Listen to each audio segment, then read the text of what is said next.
So ಇವಾಗ ಇಲ್ಲಿ ಜೋಳ ತಿನ್ನೋಣ ಅಂತ ಬಂದ್ವಿ. ನೀವೇ ಬನ್ನಿ. ಇದನ್ನ ಎಡಗೈ ಗೊತ್ತಿ ರೋಲ್ ಮಾಡಿ, ಅದನ್ನು ರೋಲ್ ಮಾಡ್ತಾರೆ. ರೋಲ್ ಮಾಡಿ ಇದನ್ನು ರೋಲ್ ಮಾಡಿ, ರೋಲ್ ಮಾಡಿ, ರೋಲ್ ಮಾಡಿ. ಅಭ್ಯಾಸ ಇಲ್ವಲ್ಲ. ಅದು ಎರಡು ಕೈ ತಿರ್ಗಲ್ವಲ್ಲ. ರೋಲ್ ಮಾಡಿಲ್ಲ, ರೋಲ್ ಮಾಡಿ. ಒಲ್ಸಿ ಒಲ್ಸಿ ಹಂಗೆ ಒಲ್ಸಿ. ಮುಂದೆ ಹೇಳ್ಕೊಳ್ಳಿ, ಮುಂದೆ ಹೇಳ್ಕೊಳ್ಳಿ. ಈಗ ಮುಂದೆ ಹೇಳ್ಕೊಳ್ಳಿ, ಹಂಗೆ ರೋಲ್ ಮಾಡಿ.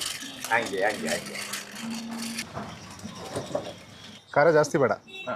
ಹೇಗಿದೆ? ಚೆನ್ನಾಗಿದೆಯಾ? ನೀವು ಇಲ್ಲಿ ದೇವಸ್ಥಾನ ಕಡೆ ಬಂದರೆ ಪಕ್ಕದಲ್ಲೇ ವಿಜಯ್ ಕುಮಾರ್ ಅಂತ ಒಬ್ಬರು ಸ್ಟಾಲ್ ಇಟ್ಟಿದ್ದಾರೆ. ಇಲ್ಲಿ ಜೋಳ ಮತ್ತು ಸೋಡಾಗಳಿದೆ, ಚುರುಮುರಿ ಎಲ್ಲ ಮಾಡ್ತಾರೆ. ಬೇರೆ ಏನಿದೆ ನಿಮ್ಮದ್ರಲ್ಲಿ? ನಮ್ಮ ಹತ್ರ ಚಾಟ್ಸ್ ಮಟನ್ ಎಲ್ಲ ಗೋಬಿ ಮಂಚೂರಿ ಸಿಗುತ್ತೆ, ಸೋಡಾ ಸಿಗುತ್ತೆ, 4 ಥರ ಸೋಡಾ ಸಿಗುತ್ತೆ, ಚುರುಮುರಿ, ಬೇಲ್ಪುರಿ, ಮ್ಯಾಂಗೋ ಚುರುಮುರಿ, ಮಿಪ್ಪಿಟ್ ಮಸಾಲ, ಮಾವಿನಕಾಯಿ, ಸೌತೆಕಾಯಿ, ಗೋಬಿ ಮಂಚೂರಿ ಎಲ್ಲ ಸಿಗುತ್ತೆ. ಜೋಳ, ಬಾಯ್ಲ್ಡ್ ರೋಸ್ಟ್ ಎಲ್ಲ ಸಿಗುತ್ತೆ ಸರ್. ಚುರುಮುರಿ ರೆಡಿ ಆಯಿತು.